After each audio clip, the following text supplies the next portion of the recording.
In 2008, Wolfsburg were in the market for a new sporting director. They had just been promoted back to the Bundesliga and were looking to consolidate their place in Germany's top flight.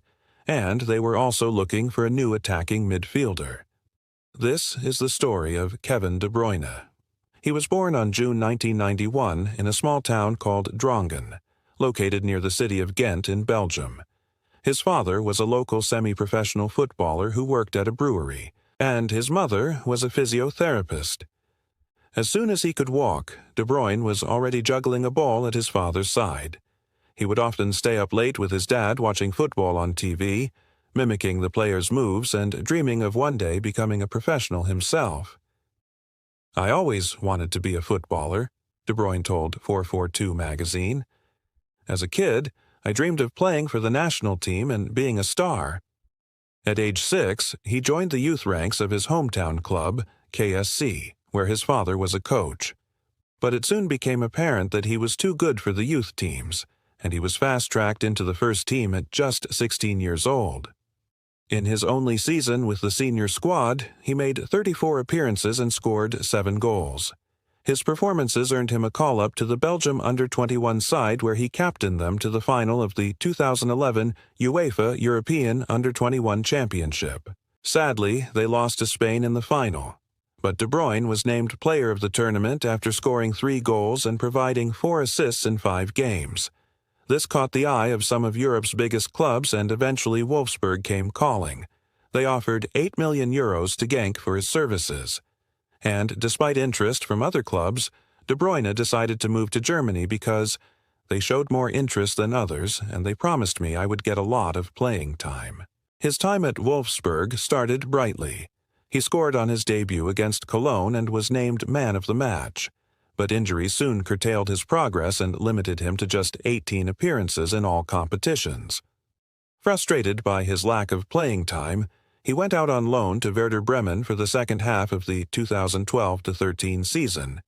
There, he formed an impressive partnership with attacking midfielder Zlatko Junusovic, and under the guidance of coach Robin Dutt, he rediscovered his form and played a key role in helping them avoid relegation.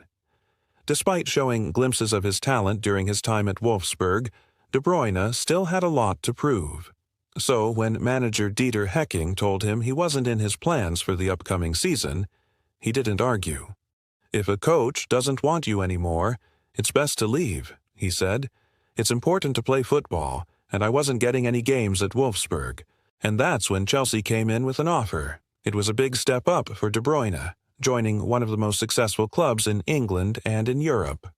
The move reunited him with former youth coach at Genk, Jose Mourinho. But it quickly became clear that De Bruyne wasn't going to get the game time he craved at Chelsea either. He made only 3 Premier League starts under Mourinho and was largely used as a substitute. Discontent started to grow. "I was not happy because I wasn't playing. I have ambitions, and I can't sit on the bench every week." In January 2014, he moved to Manchester City on loan for the rest of the season. Finally, he was given the chance to shine, and he didn't disappoint. His creativity and pinpoint passing unlocked defenses and provided numerous chances for his teammates. In 15 league games, he chipped in with 4 goals and 4 assists as City won the Premier League title. But the club could not agree a fee with Chelsea for a permanent transfer, and De Bruyne returned to Stamford Bridge. However, his relationship with Mourinho had broken down beyond repair. Mourinho labeled De Bruyne disrespectful and left him out of the squad for several games. When asked about his future at the club, De Bruyne said, "I want to play football. If he doesn't want me, I will look for another club." Back came City with an improved offer, this time paying £55 million for his services, and De Bruyne has gone on to become one of the best players in City's history. Under Pep Guardiola, he has won 2 Premier League titles, 3 League Cups, and the FA Cup. He was also named PFA Player of the Year in 2020. The reason for De Bruyne's success is simple. He has a combination of physicality, technique, and intelligence that makes him incredibly effective in midfield. He can break lines with his passing and has an incredible range of passing. His vision and awareness are excellent, and he can pick a pass that unlocks defenses. He also works tirelessly off the ball and is committed to both defensive and attacking duties. But if there's one thing that sets De Bruyne apart from other players, it's his mentality. He has a quiet confidence that doesn't need to be displayed. He's not afraid to take risks or make mistakes, and he never gives up. All this stems from his upbringing in a small town in Belgium. De Bruyne has remained grounded throughout his career and is known for his humility and work ethic. He's not flashy or arrogant, and he's not motivated by money or fame. He just loves playing football. De Bruyne's mentality is perfectly summed up by a quote he once said, "I prefer to win ugly than lose beautifully." Short professional story. On February 2022, in the 8th minute of a Champions League last 16 tie against Sporting Lisbon, Kevin De Bruyne found himself in space outside the box. With his back to goal, he cushioned a difficult ball with his first touch and then unleashed a stunning volley with his second. The ball flew past the helpless goalkeeper, sending the net bulging and the Etihad Stadium crowd into raptures. It was a moment of pure magic, and one that encapsulated everything that De Bruyne is all about: his technique, his vision, his audacity, and his insatiable desire to win.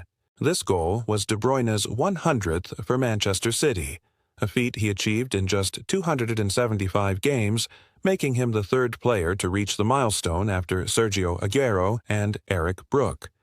It was also his 200th goal involvement, including assists, meaning he is now City's all-time record holder in this regard, overtaking David Silva, who managed 198 between 2010 and 2020.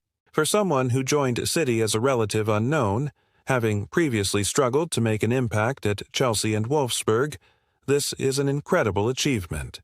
And it's a testament to the hard work and dedication that he has shown throughout his career. After the game, Guardiola was effusive in his praise for De Bruyne. "He is one of the most complete players I have ever seen," said the City boss.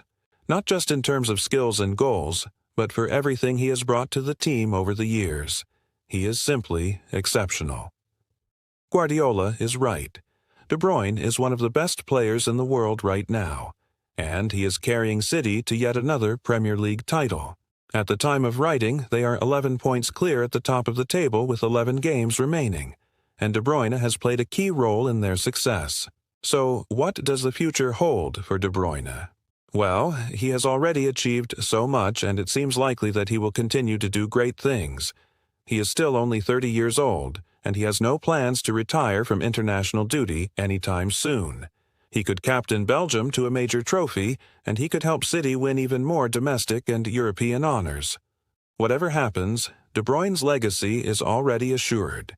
He is a true great of Manchester City and one of the best players of his generation. Thanks for watching. Subscribe for more.